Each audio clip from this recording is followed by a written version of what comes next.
Sí, ahí ya se ve, ¿no? Sí. Nada Grande. más que como que se ve, ¿cómo te diré? Como que se ve la parte de arriba, pero no la parte de abajo. Ok. ¿Qué será eso? Así, ajá, así está perfecto. ¿Sí? Sí. Bueno, ok, a ver, déjame pongo esto arriba. Ahí está. Y entonces, pues bienvenidos, bienvenidas a todos y a todas. Estoy muy contento de estar acá hoy y de poder compartirles pues este trabajo que pues a mí en lo personal me gusta mucho y es parte de la razón por la que decidí meterme en todo este mundo de la terapia de arte que pues me fascina y que justo lo conocí a partir de interesarme por la vida de diferentes artistas. Y pues sí, mi camino fue un poco así, empecé por los artistas y luego ya comencé a entender cómo ellos y ellas habían sanado pues sus heridas a través del arte o cómo los habían entendido y transmitido a otras personas. Em, y pues fue así como a partir de ahí me fui adentrando al mundo más clínico. Pero pues hoy vamos a ver un poco de ambos mundos. Pero antes, pues quiero platicarles un poco sobre este proyecto que estamos llevando a cabo en el IMPA, que es el ciclo de talleres eh, con terapia de arte, que es a partir de que en octubre, el 10 de octubre es el Día de la Salud Mental, pues nosotros decidimos que en este mes pues era el momento perfecto para poder hablarles sobre diferentes temas que involucran justamente a la salud mental y que nosotros pues estamos pues muy interesados en que esta información y hacer todo el ruido posible para que llegue a la mayor cantidad de personas y que quien le ayude lo tome y que quien pueda adquirir herramientas a lo mejor como terapeutas para llevarlos a su práctica, pues también lo hagan como talleristas también. Entonces, pues así es como empezamos con este ciclo de talleres ya hace 2 semanas con la masterclass que dio Ana, que es esta de cuando las palabras no alcanzan. Eh, Estos ya pasaron, bueno, este no, este es el miércoles, que es un taller presencial que va a ser allá en Messi, que es el de Luna Soy como Sol que lo va a dar Ana Testelli, que es otra terapeuta del equipo que está preparando con muchísimo cariño un taller que se ve que va a estar padrísimo. Entonces, pues estamos todos muy emocionados por verlo y si tienen chance, pues estaría bien si pueden darse una vuelta por allá. Y bueno, también, bueno, este es el de hoy, Arte y Herida, lo que los artistas nos enseñan sobre sanar. Em, el 24 de octubre, el viernes, hay un taller también en línea, que es una mirada a través del arte, un viaje de conciencia y conexión que van a dar Ale y Fer, que son otras terapeutas. Y el 22 de octubre, el miércoles, es mismas clases emocionales, que también todavía se está definiendo si va a ser presencial o en línea y estamos viendo si va a cambiar de fecha, pero por ahora va a ser el miércoles. Si hay algún cambio, les haremos saber a quienes se inscriban y también por las redes sociales y les mandamos correo.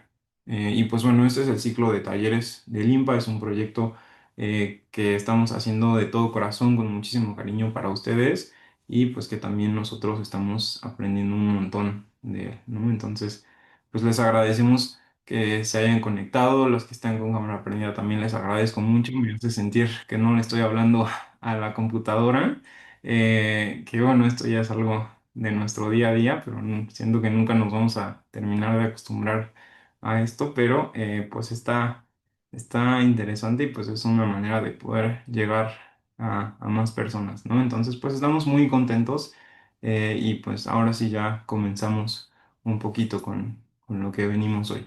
¿No?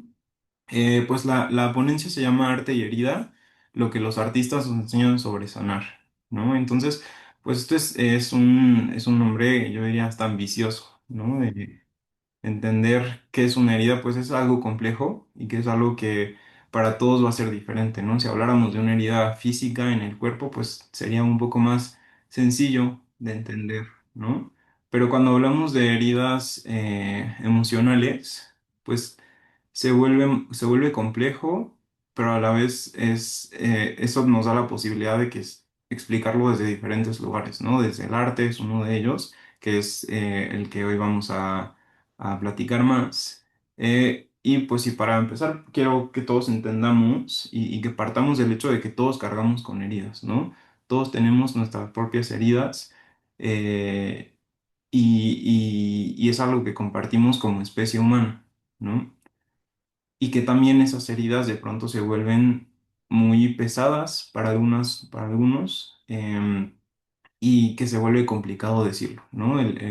Cuando Ana habla de duelo, también nos habla de que a veces las palabras no alcanzan, ¿no? Ese es un aprendizaje que yo me he llevado y que cuando las palabras no alcanzan, el arte funge como una herramienta y como una manera de entendernos a nosotros mismos, de sostenernos y de comprender qué es lo que está doliendo, ¿no? Entonces, el arte no nace solamente de la herida, sino que también tiene la capacidad de transformar esa herida, ¿no? El arte, al ser un medio tangible, pues nos permite tomar literalmente nuestra creación y transformar, ¿no? Cuando estamos hablando de algo que creamos desde la herida, y eso es algo que a mí me fascina del arte y que lo podemos ver con los pacientitos en terapia o que lo podemos ver con nuestras propias creaciones, ¿no? Entonces, hoy vamos a hablar de muchas obras que a lo mejor admiramos, ¿no? En el cine, en la literatura, en la pintura, en la escultura. Vamos a hablar de obras que a lo mejor admiramos y de lo que está detrás de ellas, ¿no? De artistas que, que no solo querían crear algo bello, sino que también querían comprender qué es lo que les dolía a ellos mismos, ¿no? Y no solo también, sino que sobre todo querían comprenderlo, ¿no? Ya el producto estético muchas veces sale de manera casi accidental, pero la intención es justamente esta, ¿no? Entenderse, sostenerse y vamos a ver cómo muchos de los artistas y de los no artistas también lo hacemos, ¿no? Que lo logramos, otros no lo logran tanto, pero sí, no es tanto, esta no va a ser una clase de historia del arte o de técnica del arte, porque no es el espacio para eso, sino que es algo un poco más, entender a los artistas desde un lugar más emocional, ¿no? Por eso voy a empezar hablándoles de la vida brevemente, no me voy a bueno, no sé, voy a entrar un poco en detalles, pero no de una manera tan profunda. Pero voy a empezar con Sylvia Plath, que es una escritora estadounidense que a mí me encanta lo que escribe ella, lo que escribía. Y vamos a ver un poco de su vida, ¿no? Porque al ver su vida también podemos ver muchas cosas que a lo mejor antes no entendíamos, ¿no? Y si es su primer acercamiento con esta escritora, también pues las invito y los invito a que la revisen porque tiene cosas súper valiosas.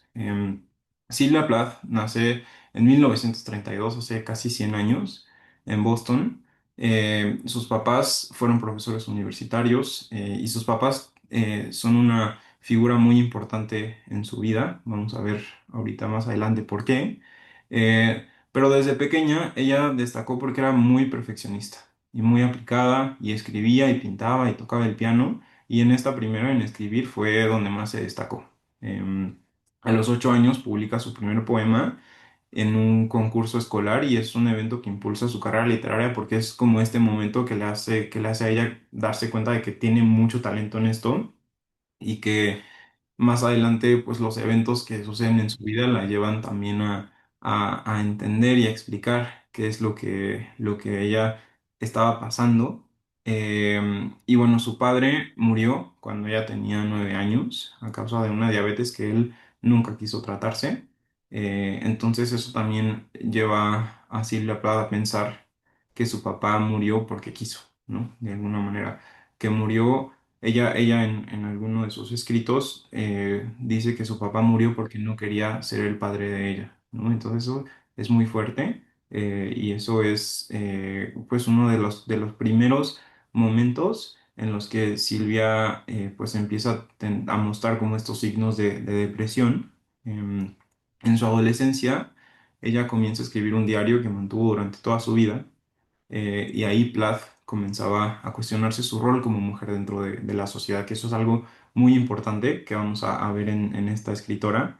Y bueno, a mí, yo los fragmentos que he leído de su diario me parecen muy profundos y muy fuertes y que son, lo más interesante es que son muy vigentes, ¿no? A pesar de que esto, su vida sucede hace casi 100 años. Pues su historia y sus vivencias siguen muy vigentes y aplicables a la vida actual, ¿no? Eso también, pues, es de alguna manera impactante, pero que, pues, aplica para muchísimos artistas también. Y bueno, cuando les digo fragmentos de su diario es porque su ex esposo lo termina destruyendo, entonces no se conoce como todas sus pasajes en este diario, pero tiene justo uno que se llama Tres Mujeres, en el que habla de ella como mujer, habla de ella como mamá y habla de su mamá, ¿no? Esas son como tres mujeres, que en realidad son dos, pero son tres mujeres porque Silvia Plath se entendía a ella misma como diferentes versiones de sí misma, que es algo que hoy en día podemos aplicar, ¿no? Es una de las enseñanzas. Decíamos que el nombre de la ponencia es lo que los artistas nos enseñan, y entonces pues tenemos ya una primera enseñanza, ¿no? Diferentes versiones de nosotros mismos coexistiendo, y es algo que ella pues la verdad nunca pudo integrar, pero es una idea que existía muy presente dentro de ella. Y bueno, aquí le puse transformando el dolor, no, explorando el dolor humano, transformando el dolor es lo siguiente. Em, a ver, lo voy a mover esto porque siento que no se ve. Ajá, exacto. Durante el primer año de su carrera, ella intentó suicidarse por primera vez, porque, bueno, consigue entrar a Cambridge para estudiar literatura, y ahí tiene bueno, más bien, sí, su primer ingreso a un hospital psiquiátrico, y la trataron con electrochoques porque pues tenía como esta depresión que les había contado que mostraba signos desde los 9 años, pero nunca fue como tratada porque, sobre todo porque eran los años 30, 40, y no era como lo más común, ¿no? A pesar de eso, el primer tratamiento con electrochoques, que pues era como el tratamiento más común en esa época, ella logra terminar la universidad con honores, obtiene una beca para seguir estudiando en Cambridge, como estudios ya más profundos, y ahí conoce a Ted Hughes, que es el hombre con el que se casó y con el que tuvo a sus dos hijos y un aborto. Em, y bueno, esto sucede todo en la época de los 50 y los 60. Es un matrimonio complicado, es un matrimonio del que no se conoce mucho, tristemente, porque cuando Silver Blatt muere, pues su esposo se queda, bueno, su ex esposo se queda con los derechos de su obra, entonces lo que se conoce es lo que él quiere que se conozca. Entonces, justo de su matrimonio no se conoce tanto, eh, pero en ese año se separan, porque Silvia, cuando nace su segundo hijo, en 1962, se separan porque ella descubre muchas infidelidades, y se muda a Londres con sus dos hijos para comenzar una nueva vida. Y ella estaba muy entusiasmada, se fue a vivir a la casa de un escritor que se apellida Yeats, no me acuerdo cuál es su primer nombre. em, pero, pues sí, se va a comenzar una nueva vida en Londres. Y bueno, para entender un poco más de su herida y de su dolor, hay que conocer un poco de su padre, ¿no? Es un señor autoritario, los 9 años que vivió con ella, con Silvia. Él sufrió varios episodios de depresión y también tenía una obsesión con la muerte, ¿no? Cuando hay un relato de Silvia Plath en el que ella dice que su papá eh, se convenció a sí mismo de que tenía cáncer de pulmón porque escuchó que un amigo suyo tenía cáncer de pulmón, y que eso pasó con diferentes enfermedades y pues los doctores no podían tratarlo, ¿no? Que hoy pues eso sigue siendo algo común, como, se me fue ahorita la palabra, pero bueno, Silvia Plath ve cuando realmente su papá enferma es de diabetes, y es cuando muere, pero él no quería que sus hijos lo vieran enfermo y entonces se queda en su habitación durante un año, de los 8 a los 9 años de Silvia Plath. Ella no lo ve hasta que ya está en su lecho de muerte pues le piden que vaya a despedirse de él y ella pues no se atreve a entrar a la habitación, pero lo que cuenta es que ve de reojo su pie y pues tenía lo que hoy se conoce como pie diabético, y eso es una herida y un trauma que la marca de manera súper fuerte y que se ve mucho en su obra, que ahorita vamos a revisar un pequeño fragmento. Eh, y bueno, esa es como la historia con su papá. Luego con su mamá no quería que sus hijos estuvieran como que la vieran llorar, que eso es algo también común hoy en día. No quería que la vieran llorar, entonces ella no llora en el funeral y eso genera que Silvia le guarde un rencor muy grande a su mamá, porque ella también relata que ella pensó que como su mamá no lloró, ella deseó la muerte de su papá. Entonces, como que su historia familiar está llena de dolor y de rencor, y eso la lleva a los 19 años a tener su primer intento de suicidio. Estuvo 3 días encerradas en su sótano, y pues es justo ahí donde tiene su primer tratamiento con electrochoques que les comentaba. Y bueno, saltando un poco en el tiempo, la separación con su esposo eh, la termina llevando a su época más creativa, ¿no? Escribió 26 poemas que terminan conformando su obra póstuma, que es Ariel, en muy pocos meses, ¿no?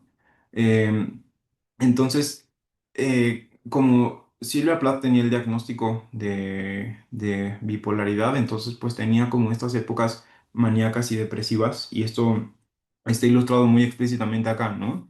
Tiene su época más creativa, pero después tiene su depresión más fuerte. Y esto se junta que, pues en 1963, es en esta época, se termina suicidando, metió su cabeza en el horno de la estufa, eh, y pues ella perdió peso, no podía dormir y la ideación suicida se agravó. Y esto se junta que justo 1963 es el año en el que se registró el invierno más frío de Inglaterra, ¿no? En los últimos 100 años. Entonces, pues eso también como que termina contribuyendo, ¿no? No es solo ella, sino todo el ambiente, una enseñanza más. Em,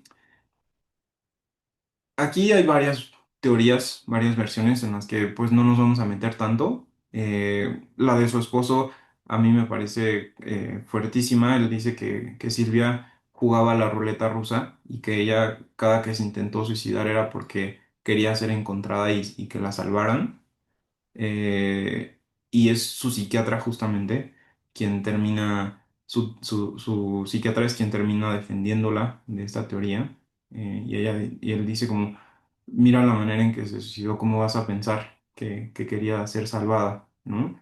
Y justamente Silvia le escribe una carta de suicidio a su psiquiatra, en la que ella piensa que sus hijos no merecen estar con ella y que merecen ser cuidados por otras personas, y que eso es parte de la razón por la que se suicida, ¿no? Le dejó carta a sus hijos y a su psiquiatra nada más. Eso nos habla también de la red de apoyo tan pequeña que tenía, em, y de que pues al final su acompañamiento terapéutico pues de algo sirvió, ¿no? Fue una figura importante, su psiquiatra, y eso pues también nos habla de que sí era una ayuda que ella necesitaba y que pues por mucho tiempo le sirvió, pero Heather Clark es una escritora, que ella escribe la biografía de Silvia Plath, la que más me gusta a mí, que se llama Cometa Rojo, y es justo porque ella no busca como hablar de Silvia Plath a través de su sufrimiento, ¿no? Sino a través de su creación, y creo que eso es lo que tendríamos que hacer, ¿no? No solo centrarnos en el tabú, en el morbo, en cómo se suicidó y por qué se suicidó y todo el drama que tuvo con su esposo, sino entender qué es lo que a ella le movía, ¿no? Y entonces esta cita la rescato de este libro que se llama Cometa Rojo, si lo pueden encontrar.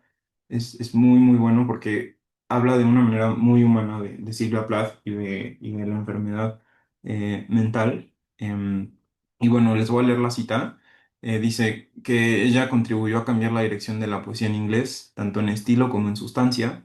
Introdujo, por ejemplo, en sus poemas asuntos de los que antes que ella nadie hablaba: el aborto, la ansiedad posparto, la maternidad entendida como algo duro, la enfermedad mental. Todos esos temas eran tabúes, ¿no? Recordando que eran los años 50, 60, pues nos habla también de lo difícil que era y que es simplemente ser mujer y no seguir el destino que, que estaba planteado para ella, ¿no? Porque suena feo decirles que Silvia Plath no cumplió con su destino, pero es que su destino era ese, ¿no? Tener hijos, cuidarlos, no quedarse en su casa, quedarse con su esposo a pesar de lo que le hiciera, y ella decidió no cumplir con ese destino, y eso le da aún más valor y aún más peso a su historia y a su poesía, ¿no? Ahora vamos a ver un poema de ella, que está breve, dura 3 minutos. Y me dicen si pueden escucharlo, porque no recuerdo si compartí el audio. Daddy. ¿Se escucha? Ah, perfecto. Pero antes de esto, eh, este poema es leído por ella, porque antes de su muerte, ella decidió que sus poemas estaban escritos para ser leídos por ella. Entonces la contrata la cadena BBC en Inglaterra. Tristemente no existe videograbación, pero el audio sí está grabado. Entonces este poema se llama Daddy, y está pues justamente dirigido no solo a su papá, sino a a la figura masculina, que es un fantasma que la persigue durante toda su vida. Y entonces recordemos un poco su historia mientras vamos escuchando su poema y tratemos de entender cómo el arte y escribir, en este caso, fue transformando sus heridas y la ayudó a enfrentarlas, ¿no? You do not do any more black shoe in which I have lived like a foot for 30 years, poor and white, barely daring to breathe or chew. Daddy, I have had to kill you. You died before I had time, marble heavy, a bag full of God, ghastly statue with one gray toe big as a Frisco seal, and a head in the freakish Atlantic, where it pours bean green over blue in the waters off beautiful Nauset. I used to pray to recover you, ach du, in the German tongue in the Polish town, scraped flat by the roller of wars, wars, wars. But the name of the town is common. My Polack friend says there are a dozen or two. So I never could tell where you put your foot, your root. I never could talk to you. The tongue stuck in my jaw. It's stuck in a barbed wire snare. Ich, ich, ich, ich. I could hardly speak. I thought every German was you. And the language obscene, an engine, chuffing me off like a Jew to Dachau, Auschwitz, Belsen. I began to talk like a Jew. I think I may well be a Jew. The snows of the Tyrol, the clear beer of Vienna, are not very pure or true. With my gypsy ancestress and my weird luck, and my Tarok pack and my Tarok pack, I may be a bit of a Jew. I have always been scared of you, with your Luftwaffe, your gobbledygoo, and your neat moustache, and your Aryan eye, bright blue. Panzerman, Panzerman, oh you, not God but a swastika, so black no sky could squeak through. Every woman adores a fascist, the boot in the face, the brute heart of a brute like you. You stand at the blackboard, Daddy. And the picture I have of you, a cleft in your chin instead of your foot. But no less a devil for that, no, not any less the black man who bit my pretty red heart in two. I was 10 when they buried you. At 20 I tried to die and get back to you. I thought even the bones would do.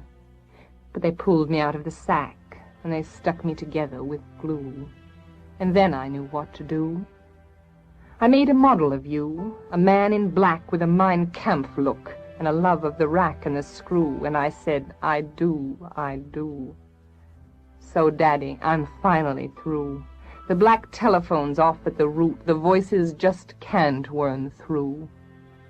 If I've killed one man, I've killed two. The vampire who said he was you and drank my blood for a year. 7 years, if you want to know. Daddy, you can lie back now. There's a stake in your fat black heart, and the villagers never liked you.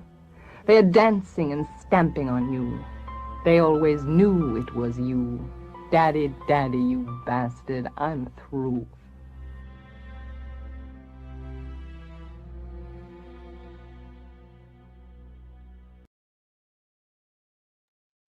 Este poema em, lo escribe, bueno, se publica después de que ella muere. Entonces, pues también nos habla de lo difícil que era nombrar todo esto, ¿no? Su escritura es una manera de decir lo que no se puede decir, ¿no? Lo que antes no se puede decir y que hoy en día es difícil decir, ¿no? Siempre va a ser difícil hablar así una persona que todo el mundo te dice que te tiene que querer, ¿no? Entonces, cuando la historia no es así, se hace esta disonancia de por qué no es así. Y el arte, en este caso la poesía, fue una manera en la que ella pudo procesarlo y entenderlo. Y a mí me parece muy valiosa la manera en la que termina el poema, que es I'm through, ¿no? Terminé.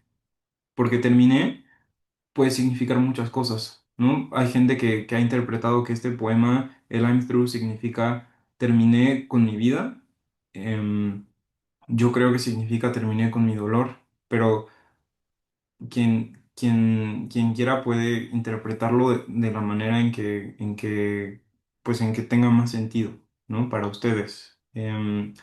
Este poema es uno de los más conocidos, pero tiene muchos más que hablan de diferentes cosas, pero en general es de cómo Silvia Plath vivió el ser mujer en la época en la que lo vivió.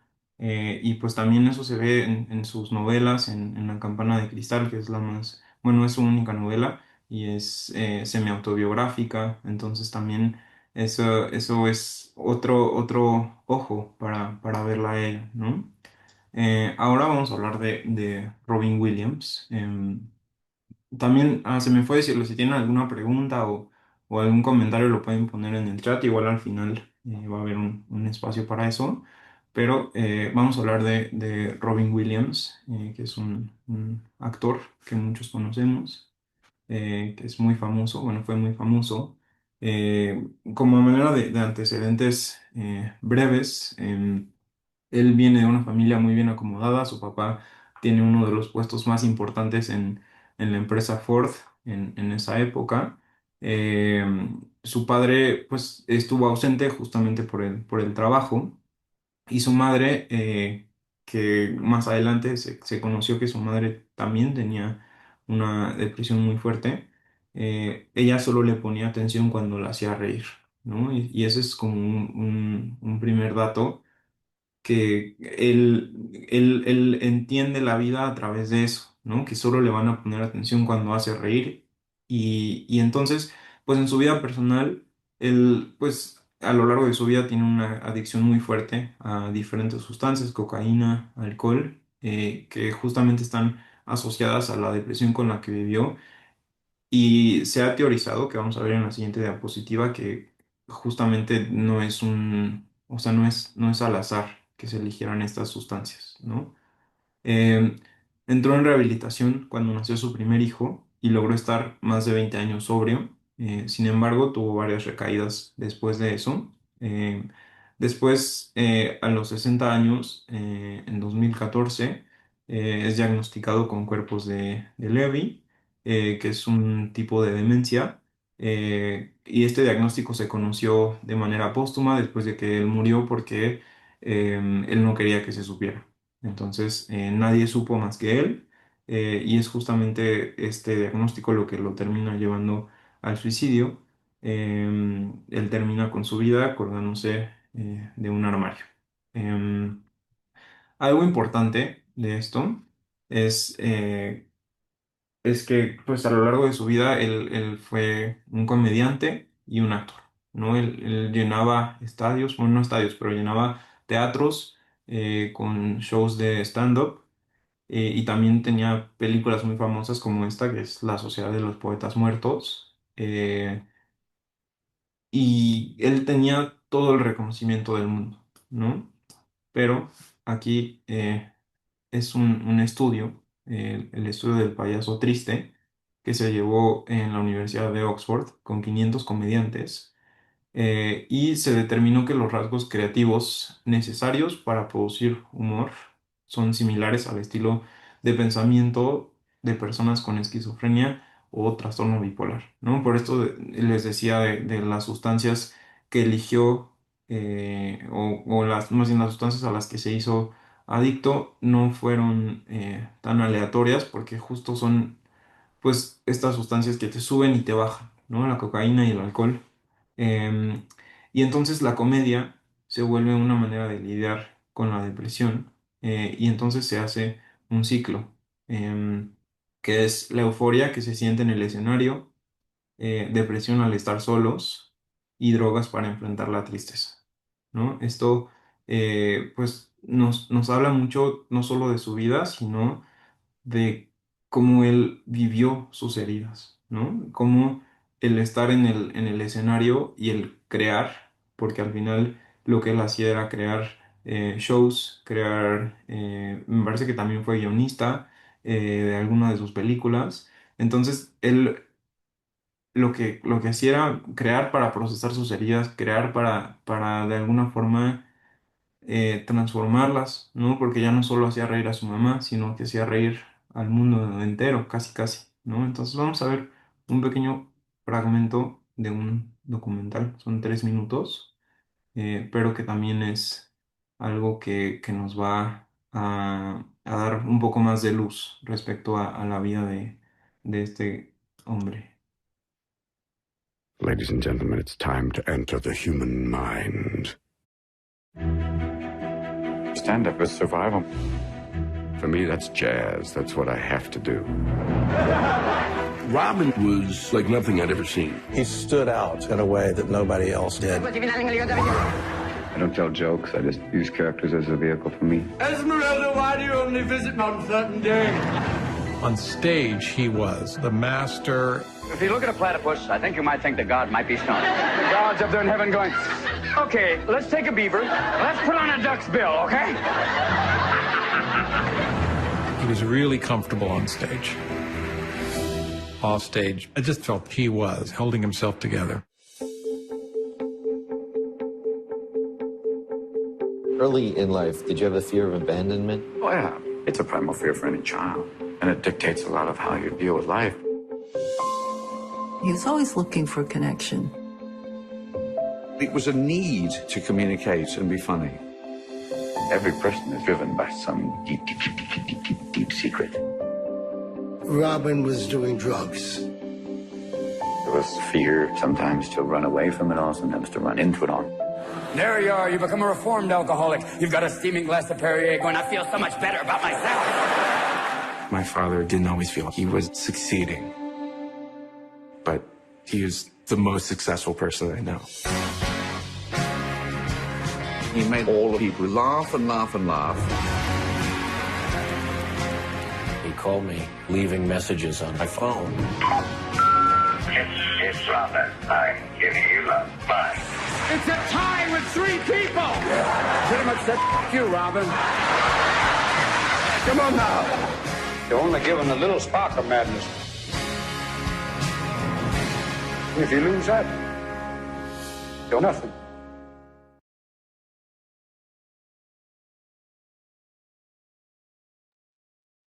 Bueno, ese fue Robin Williams.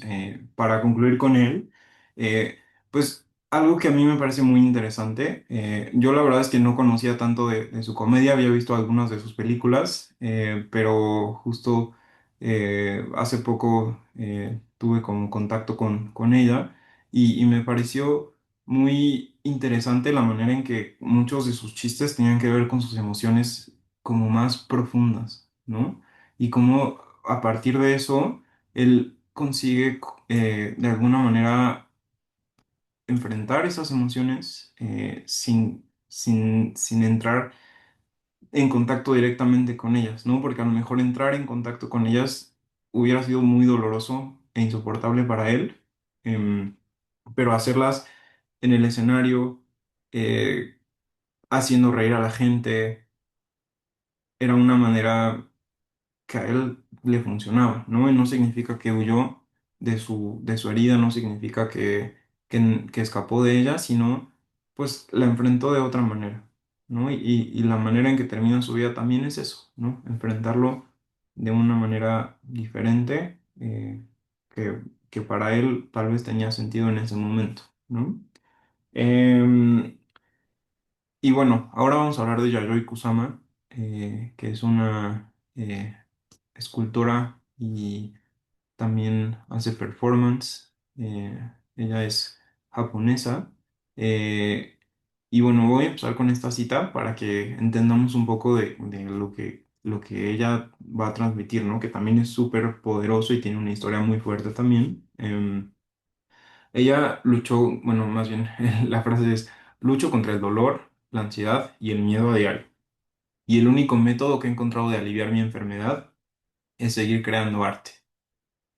Esta me parece una frase súper poderosa y que hasta deberíamos de compartir con todo el mundo, ¿no? Em, el arte en relación con la vida. Ella nace en 1929 en Japón, eh, y ella es hija de un matrimonio disfuncional. Em, su madre le pedía que siguiera a su papá y que pasara lo que pasara.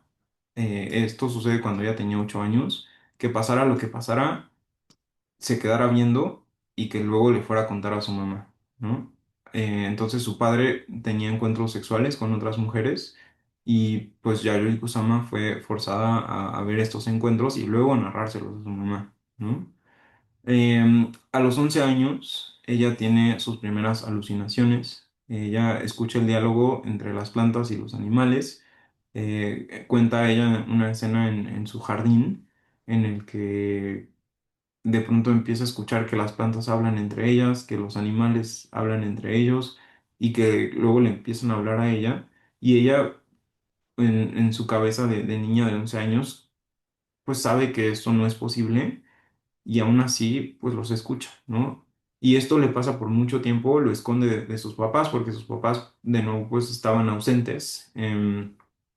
Y ella descubre que dibujando sus alucinaciones visuales y sus alucinaciones auditivas, su dolor se calma, ¿no? Entonces ella comienza a dibujar lo que escucha, lo que ve, y esto pues le ayuda muchísimo hasta convertirse en lo que es hoy, ¿no? A ver, antes de eso, ella fue internada en Nueva York. No, sí fue internada en Nueva York. eh, y ahí continuó haciendo arte, ¿no? Hoy ella es la máxima representante del arte expresionista abstracto, y ella repite patrones infinitos, ¿no?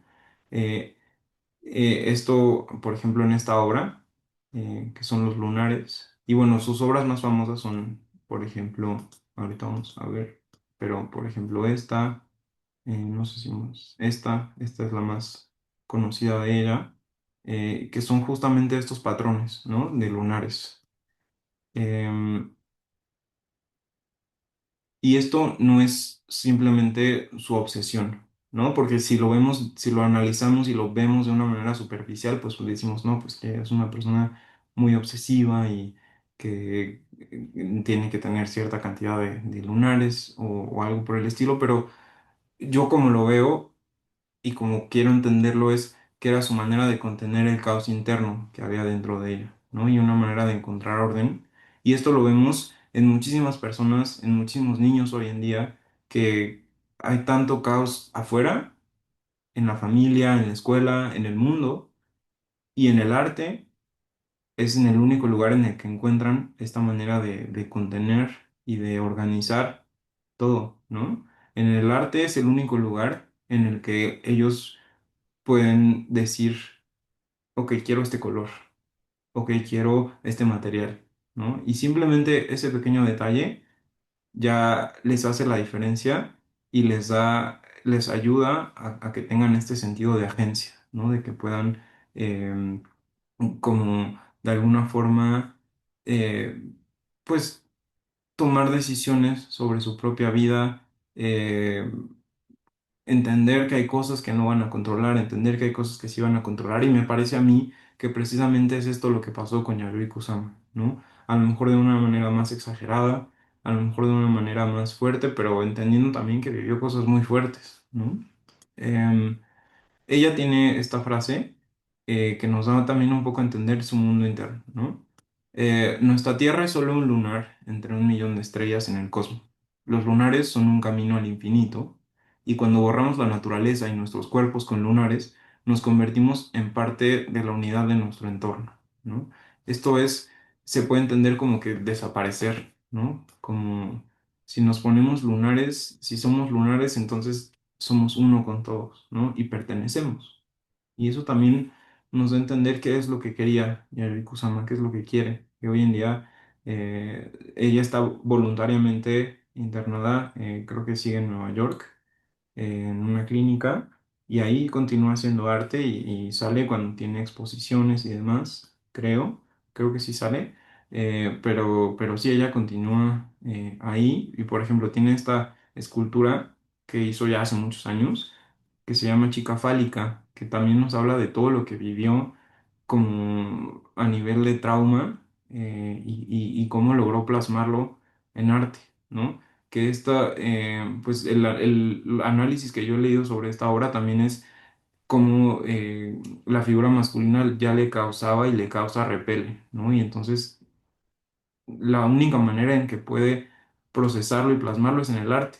Y eso también nos habla del valor del arte, porque si no hubiera arte, esto la consumiría probablemente, ¿no? Este es un performance que hizo en el que pintó el cuerpo de muchas personas con lunares.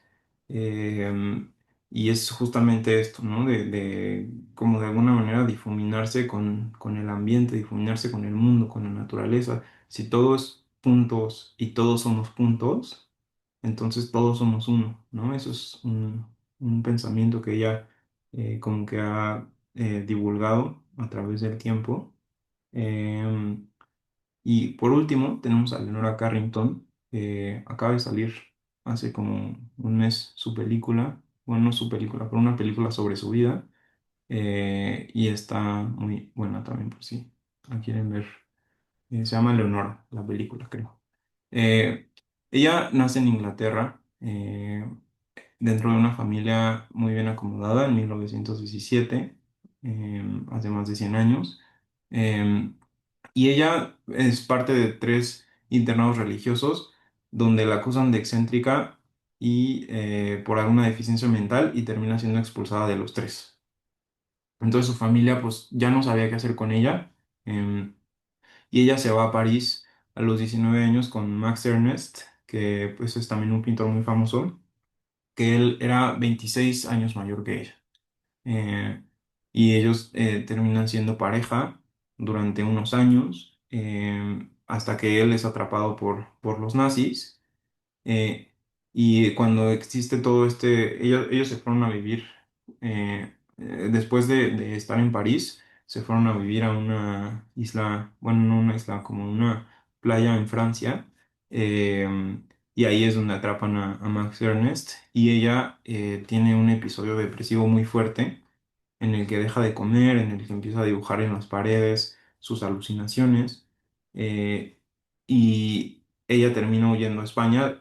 Quien la rescata es Remedios Varo, que es otra pintora muy famosa, quien la rescata de este episodio es Remedios Varo. Eh, y ella la intenta llevar a España. Tienen un momento como muy violento con militares y se terminan separando sin querer y ella termina internada en un hospital en Santander porque la encuentran como deambulando en las calles. Y ahí la someten a fuertes dosis de cardiazol y de electrochoques y ella tiene un libro que creo que se llama Memorias de Abajo, no me acuerdo si se llama así, creo que sí, donde narra sus episodios en el hospital, donde la internan y es muy fuerte lo que ella cuenta, ¿no? La dan de alta de este hospital, la regresan con sus papás, donde la pasa muy mal de nuevo, y consigue escapar a México porque sus papás la amenazan con enviarla a otra institución psiquiátrica. Entonces ella llega acá a México, donde cuando ella se va a Francia con Max Ernest, se van con los surrealistas y ellos no la reconocen, ¿no? No, ni a ella ni a Remedios Varo, por ser mujeres, las despreciaron mucho, despreciaron su arte y es en México donde consiguen las dos florecer como artísticamente. eh, pero episodios como ese, Leonora vivió muchísimos, ¿no? Donde por ser mujer la acusaban de excéntrica, ¿no? Porque le gustaba la naturaleza, porque no quería tener estas clases para ser debutante, que ahorita vamos a hablar un poco de eso. Termina siendo acusada de excéntrica. Entonces por eso aquí le puse loca, porque, o sea, realmente creo que así como con Silvia Plath, así como con Yayoi Kusama, pues mucho también es producto de la época en la que vivieron, en la época en la que crecieron, ¿no? Eh, Crear tu realidad, así le puse esta diapositiva, porque Leonora transformó toda su experiencia en pintura, en escultura. Y entonces los animales, los rituales, la magia representaban la libertad que ella no podía tener, ¿no? Su arte fue una manera de reclamar su autonomía, de reclamar su libertad cuando sintió miedo, ¿no? Y esa es otra enseñanza. El arte nos permite imaginar posibilidades y a lo mejor se volverán realidad, a lo mejor no, pero ella expresó su creatividad por medio de muchísimos medios, ¿no? La literatura, el dibujo, la pintura, la escultura, el teatro, y ella pintaba las figuras que vivían en su mente, ¿no? Muchas de sus pinturas tienen hienas, porque es el animal con el que ella se identificaba más. Em, y este autorretrato de ella a mí me encanta porque está ligado con un cuento de ella que si quieren pueden buscar, que se llama La Debutante. El cuento se llama La Debutante y el cuento trata de una chica que está por debutar ante la sociedad como se acostumbraba antes, no sé si todavía se haga. eh, que es justamente este momento en el que presentan a las mujeres a la sociedad para que los hombres las vean y encuentren como a su esposo. Bueno, más bien, ajá, que encuentren a su esposo o a su esposa. Y entonces, en este cuento, ella habla de cómo a esta jovencita no quiere estar en ese lugar. Y entonces una hiena se mete a su cuarto y entonces ella le cuenta que no quiere estar en el baile de los debutantes, que no quiere estar en la fiesta. Y entonces la hiena le dice, bueno, vamos a cambiar de lugar y entonces, porque la hiena se muere por conocer ese ambiente, ¿no? Entonces, la hiena como de una forma grotesca, le mata a una de las sirvientas y le quita la cara y se la pone. Y entonces, pues, en el cuento nadie se da cuenta de que la hiena es una hiena y termina como atacando a la mamá y demás. Y así termina el cuento, ¿no? En que todo el mundo huye con miedo, pero que la chica no tuvo que ir a la fiesta de los debutantes. Y este cuadro se llama Autorretrato. em, es justamente esta chica como en esa época hablando con la hiena, pero también está la figura del caballo, que es un caballo pues estático, que no, pues es un caballo que no va a ningún lado, pero afuera en la ventana hay un caballo que sí, que es un caballo que es libre, ¿no? Entonces, eso también nos habla de lo que ella vivía y de lo que ella pensaba y de lo que ella soñaba. Entonces, cuando vemos su arte con este ojo, pues podemos ver sus sueños, podemos ver sus fantasías, sus deseos, y no solamente catalogarla como la loca que hablaba con las hienas, ¿no? Entonces, eso es como la invitación que yo les hago. Aquí hay otro cuadro de ella, que son más surrealistas, que tienen mucho significado, pero que de primer ojo es difícil ver, ¿no? Aquí está The Lovers, que tiene también una hiena. Y son cuadros muy bonitos, como visualmente son muy bonitos, pero tienen mucho significado que vale la pena de pronto detenernos a observarlos y a entenderlo, y también sabiendo qué es lo que ella vive y vivió. Y bueno, aquí hay una frase de Leonora que dice: me gustaría deshacerme de las ilusiones. A mí lo que me fascina es tratar de acercarme a lo real, pero no sabemos nada. Y hoy vivo entre el aburrimiento y la vergüenza de pertenecer a un género animal como el ser humano. Por eso me gustaría ser un elefante, pero salvaje, no dejarme de nadie, aunque la tortura continúa dentro de la poca libertad que logré, ¿no? Entonces, eh, esto es Leonora, ¿no? En todo su esplendor y en todo su magia, ¿no?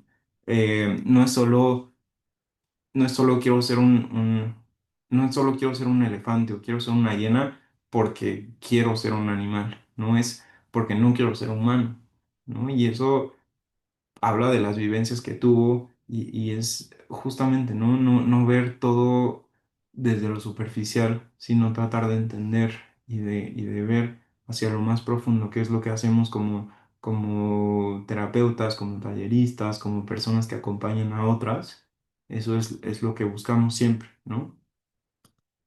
Y bueno, esta es una imagen que hice hace un tiempo que me gusta mucho, que dice, es una frase de un autor argentino que se llama Juan David Nació, eh, que tiene un libro que se llama Psicoanálisis del Arte, que dice: la sublimación es la transmisión del deseo de crear entre el artista y el espectador, ¿no? Ahorita les voy a explicar a qué se refiere.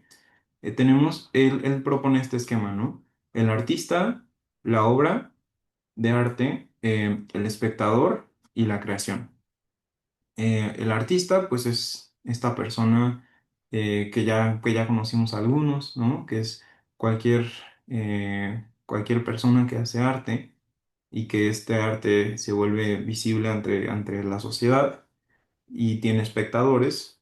Está el espectador que contempla la obra y la obra que despierta una pulsión creadora en el espectador, ¿no? Esto es un concepto como, creo que es junguiano, el de la pulsión creadora, que pues él habla de esta fuerza creativa que está en el aire y que se mete dentro de tu cuerpo y que te invita a crear. Yo tengo otra postura al respecto, pero este esquema nos dice eso, ¿no? Que tú cuando ves una obra, y por eso lo estoy compartiendo, porque creo que lo podemos entender también desde otros lugares. Cuando tú ves una obra, tú sientes un deseo de crear, ¿no? Y entonces él dice que cuando creas se combina lo viejo, que es lo que tú estás viendo en la obra, con lo nuevo, que es tu deseo de crear, ¿no?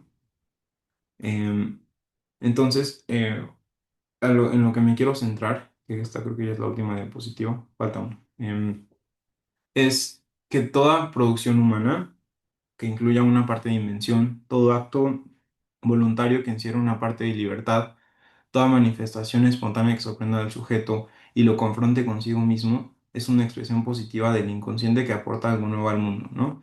Para poner esto como en un lenguaje más amigable, todo lo que creemos, y más bien todo lo que creamos, perdón, le aporta algo al mundo, ¿no? Todo lo que nos confronte con nosotros mismos, con nuestras ideas, con nuestras creencias, termina siendo un aporte a nosotros mismos, y ese aporte a nosotros mismos se puede convertir en lo que nosotros queramos, ¿no? Y entonces, yo a lo que quiero llegar con esto es que todos somos creativos y que todos somos creadores. Entonces, Aquí, este ejemplo es de Juan David Nacio, pero él habla de que hasta en el sueño creamos, ¿no? Entonces, que no es necesario producir una obra de arte para pensarnos creativos y sabernos creativos. Entonces, es como a todas estas personas que ya conocimos hoy, que vimos o repasamos su historia, quienes ya la conocíamos, eh, a todas estas personas el arte los ayudó, ¿no? A lo mejor muchos tienen finales trágicos, otros no tanto, pero el lapso de su vida en el que más arte hubo, también es el lapso de su vida en el que más se entendieron a sí mismos, ¿no? Ya que los demás los entendieran en su momento, es otra cosa, ¿no? Porque muchos fueron entendidos y apreciados hasta después de morir. Pero aquí hay otra frase que es con la que quiero cerrar, que es que cuando no satisfacemos las necesidades que tenemos, nace una emoción. Si esa emoción se lidera en el exterior bajo una forma artística, a través de la palabra, el baile o los sueños, todo va bien.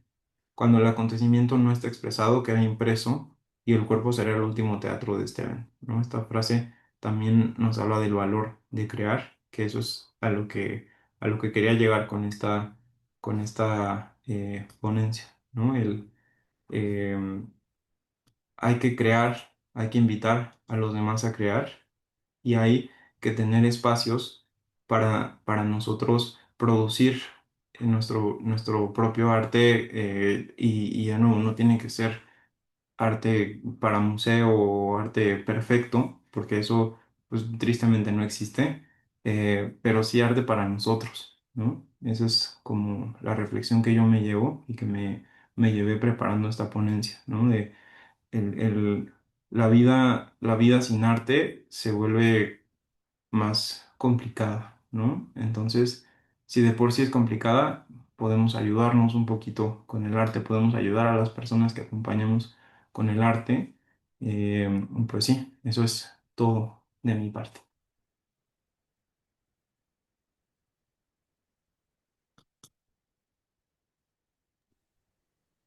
Qué bárbaro, Fer. Ahora sí que nos llevaste a lo más profundo, ¿no? Del arte y del ser humano. Mil gracias por esta presentación tan sentida, tan amorosa y además también a ver el arte desde un lugar bien diferente. Que no sé si alguien quiera compartir, alguien quiera decir algunas palabras, reflexiones que tuvieron. ¿Qué les hizo sentir? También eso es importante, ¿no? ¿Qué nos hace sentir todo esto? Hola, ¿escuchas? Hola. Bueno, me presento, mi nombre es Andrea Jiménez, soy de Colombia y bueno, me encantó todo lo que Fernanda nos presentó. Eh, y pues quería compartirles un poco de como mi experiencia dentro del arte. Em, Así como lo que nos comentaba Fernando de esta artista Yayoi Kusama. Ella, para calmar como un poco todos estos, por así decirlo, demonios que tenía, eh, creando y pintando eso mismo que ella veía. Eh, a mí me pasa algo, digamos que no es similar, pero yo soy una persona que sobrepiensa mucho las cosas. Y cuando hay alguna, no sé, una dificultad, algo que me está pasando en el momento, llega un momento en el que colapso y la única manera de como tranquilizar mi mente, como no sé si llamarlo evadir, pero desconectarme un poco como de todos esos pensamientos es pintando. Entonces,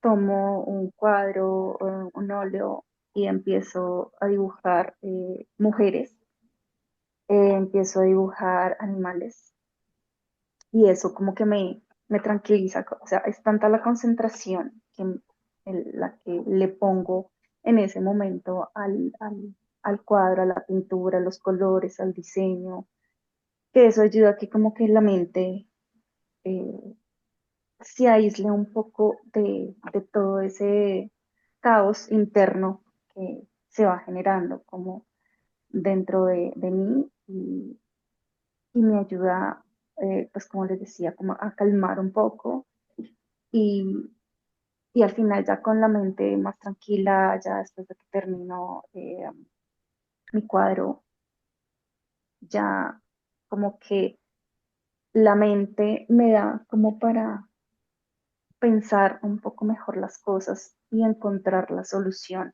a aquello que me preocupa o que no me deja estar tranquila en ciertos momentos.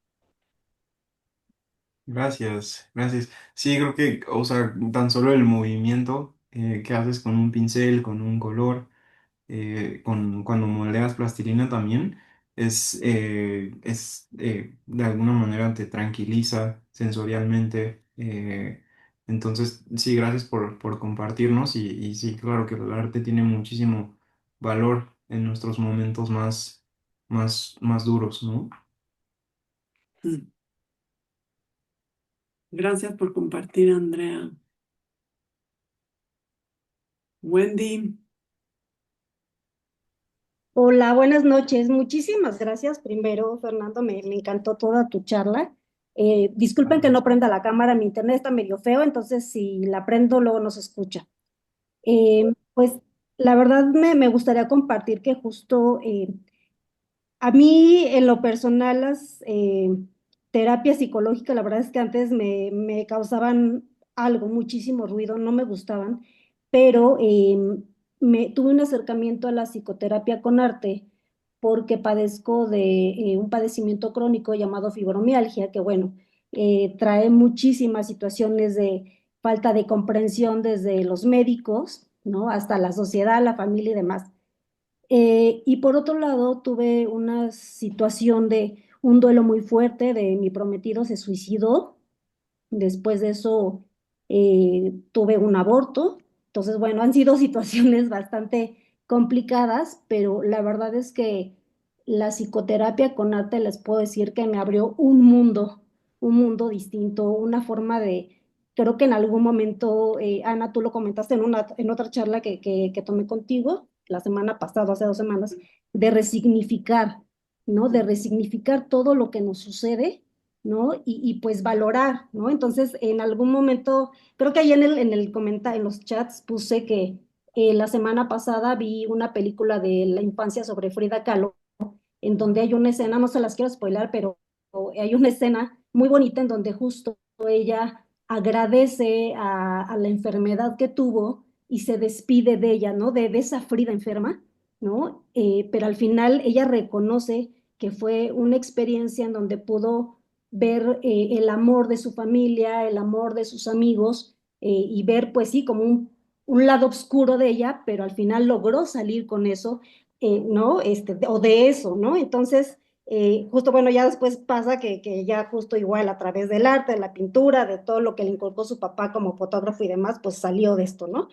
Pero la verdad es que ver estas historias que compartió Fernando justo me emocionan muchísimo, ¿no? Saber de cómo, pues nosotros, personas comunes y corrientes, también podemos salir de estos momentos difíciles a través de esta bonita herramienta que es simplemente el dibujo, ¿no? El dibujo, la pintura, cualquier expresión, ¿no? Escrita. Me acuerdo que también la psicóloga que me acompañó en este proceso, en los momentos de crisis, porque esta enfermedad te da crisis muy fuertes, puede ser de un día y hasta 3 meses, ¿no? El cielo máximo. Entonces, en esos momentos ella me decía, es que si tienes las fuerzas para escribir, escribe o grábate. Entonces, yo hice ese ejercicio de escribir cuando tenía fuerza suficiente y leía lo que yo escribía meses después y me daba terror, porque eran pensamientos de no quiero estar aquí, no quiero continuar con mi vida,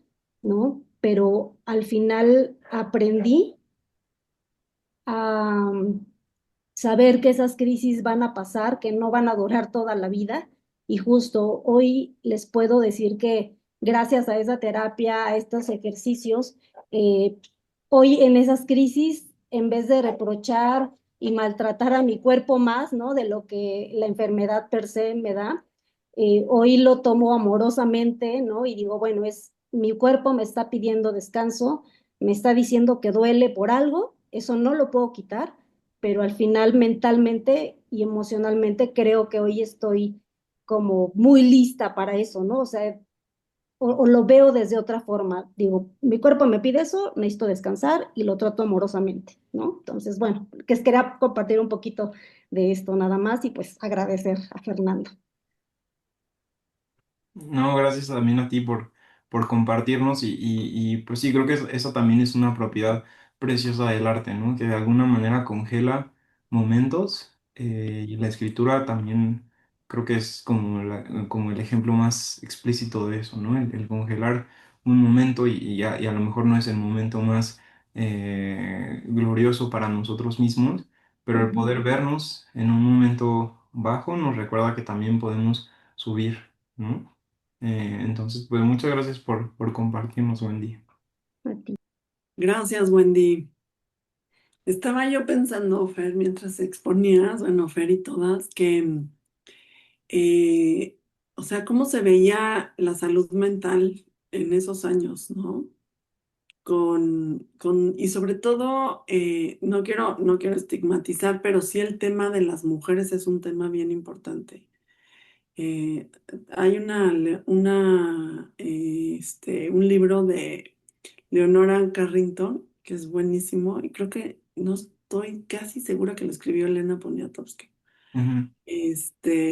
Me encanta ese libro. Y cuando lo leí, la verdad es que una de las primeras cosas que pensaba era eso, o sea, si hubieran tenido más información de lo que era la salud mental en esos tiempos, muchas de ellas no hubieran acabado en este tipo. O sea, ahorita que decías de los electroshocks y dices, qué barbaridad, todo por ser diferente, por pensar distinto, por tener ideas distintas, ¿no? Por tener a lo mejor sí depresiones, o sea, no sé, pero hoy por hoy lo podemos manejar de manera bien diferente y cómo pues naturalmente ellos encontraron todos los que nos presentaste hoy el arte de diferente manera, además, cada uno, ¿no? Desde la poesía, desde la actuación hasta el ser artista, cómo encontraron caminos para poderse entender a ellos en un espacio y en un mundo en el que pocas personas realmente los pudieron entender, ¿no? Este, entonces, pues sí, también los contextos de las épocas. También se me fue el nombre de la poeta que me encantó conocerla. Silvia Plath. Ajá, de Silvia. O sea, también la época, ¿no? En donde al funeral no se llora, o sea, todo lo que hemos hablado últimamente y sobre todo en estas charlas que hemos tenido de la importancia de la salud mental y de hablar los temas y de ponerlos en la mesa y de justo para evitar todo lo que se ha hecho antes y todo lo que no se ha hecho antes alrededor de eso también. Pero bueno, afortunadamente encontraron estos caminos y qué bueno que los encontraron. Y bueno, pues cuánta gente pues no hay que no tiene como hacia dónde moverse en términos de salud mental y justo todos los esfuerzos que estamos haciendo ahorita en el IMPA van de la mano de eso, ¿no? De ponerlo afuera, de traerlo a la vista, de decir, hay muchas formas de trabajarla. Obviamente la terapia siempre va a ser una, pero bueno, como decía ahorita Wendy, desde el arte, desde la psicoterapia de arte, desde la poesía, la actuación, hay miles de formas de poder, pues, de alguna manera procesar, resanar y resignificar nuestras experiencias. Gracias por traerlo a la luz, porque de verdad que sí es importantísimo reconocer la influencia del arte en la salud mental siempre, desde siempre, ¿no? No sé si alguien más quiera comentar algo. Buenas noches. Una Hola. disculpa enorme, igual no tengo cámara, pero he tenido toda la atención, toda la mente, todo el corazón. Gracias, Ana. Gracias, Fernando, de verdad, por esta noche y por todo esto que le están brindando de verdad en el IMPA, no solo esta semana, porque sé que esta semana se convierte en muchos pasos, en muchos caminos, en semillero para muchos florecimientos desde el lado donde nos encontremos. Y yo hablo desde el lado donde nos encontremos porque yo estoy justo de los dos lados, ¿no? Yo estoy diagnosticada con PLP y sin embargo, bueno, me dedico a la docencia a la que yo me dedicaba. Pues cuando eres maestro siempre te exige evidentemente una sanidad, una salud para poder transmitirte desde ese punto.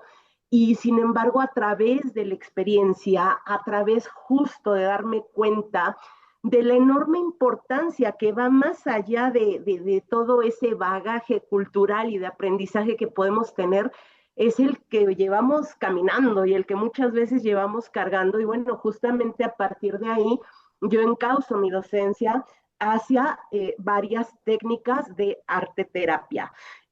Soy artista de collage. Para mí el collage ha sido una terapia en donde recortando aprendí a unirme. Y justo hace unos días leía un texto que decía que no, que realmente el arte no salvaba vidas, que se sobrevivía, pero que se postergaba muchas veces la muerte, justamente por la cantidad de artistas que llegan a tener un desenlace, vamos a decirlo así, sin final feliz por haber sido artistas. Y sin embargo, bueno, para mí nada más erróneo, porque creo que mucho más allá de cada artista, todo comienza con una intención de transmutar antes que la de trascender, ¿no? La de alguna manera de hacer patente lo que hay dentro antes de darle exterior. Y creo que, bueno, me parece muy erróneo decir que el arte no salva vidas. Yo creo que sí salva días y no únicamente de quien realiza ese arte, sino de todos esos heridas, de todos esos corazones, de todas esas experiencias y vivencias que se logran reconocer en el arte de otro, de alguna manera para reescribirse bajo la propia historia y transmutar ese dolor ajeno en el propio arte, que sí efectivamente muchas veces nos invita a hacer lo propio, ¿no? Algo que tú comentabas, Ana, y que me parece totalmente acertado, es cómo el contexto va cambiando la salud mental y la manera en que se nos ayuda o en que podemos ayudar. Sin embargo, también, y por eso me encanta lo que están haciendo, me parece muy grave ese salto que da la salud mental de volverse un tabú en ese momento de decir encierra al loco porque está loco y a lo mejor no estaba loco, o sea, o no tenía un diagnóstico realmente grave, sino un camino mal llevado, a cómo ha saltado a nuestros tiempos a volverse una moda. Hoy a todo el mundo le encanta decir yo soy un enfermo mental, yo estoy loca, súper loca, bipolar, o sea, cuando no hay diagnóstico, se romantiza demasiado la salud mental, cuando realmente quienes lo vivimos, pues de romántico no tiene nada, y que muchas veces también el hecho de hacer arte nos etiqueta por sí mismo en esa locura, como en otros tiempos ochenteros se diagnosticaba a un rockero como drogadicto de inmediato, ¿no? Entonces, qué importante es esta visión y esta perspectiva, tanto de la salud mental como del arte. Sin duda alguna, que cada quien encuentre la terapia que le calme, que le cure, pero que le encuentre. Y estas puertas abiertas de ustedes a la luz, a estas oportunidades, son realmente maravillosas. Infinitas gracias, Ana. Muchísimas gracias, Fernando. Un conocimiento de verdad invaluable y gracias, IMPA, por lo que haces cada día compartiendo a favor de tantos y de todos. Ay, gracias, gracias, muchas gracias, qué lindas palabras y qué bueno que haga sentido lo que hacemos porque lo hacemos con muchísimo cariño, la verdad, sí. Sí. Bueno, Fer, bueno, la verdad es que sí, Eres un erudito en el tema. Y siempre lo has sido. Te encanta todo esto y me parece increíble que nos lo aportes con otra mirada, ¿no? Todo lo que nos has aportado el día de hoy. Y pues bueno, estamos, si ya no hay nada más que comentar, de verdad millones de gracias que entraron, que estuvieron aquí, que nos escucharon, bueno, que escucharon a Fer, a mí no.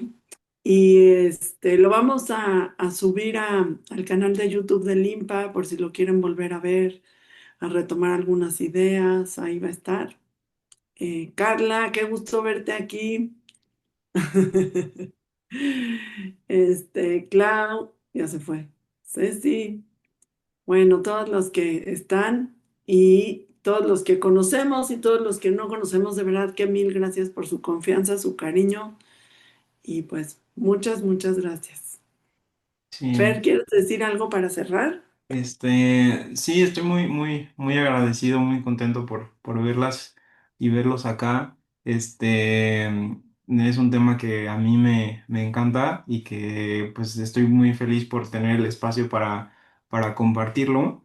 Y ojalá que esta no sea la última vez que nos encontremos. El ciclo de talleres sigue, entonces pues el viernes tiene uno Aleifer, el miércoles tiene uno Ana, entonces, pues si pueden darse una vuelta, también estaremos Ay, muy sí. agradecidos y contentos. Ujú. Ese de Ana, si están en la Ciudad de México y no les queda tan lejos porque son muchos factores, ¿verdad? En esta ciudad, pero si pueden, vayan porque de verdad vale la pena muchísimo. Ujú. Súper. Pues muy buenas noches y muchas, muchas gracias, Fer, de verdad. Que No, a ti, descansen. gracias. Muchas gracias. Gracias, hasta luego. Gracias, Bye. feliz noche. Feliz noche. Gracias. Gracias.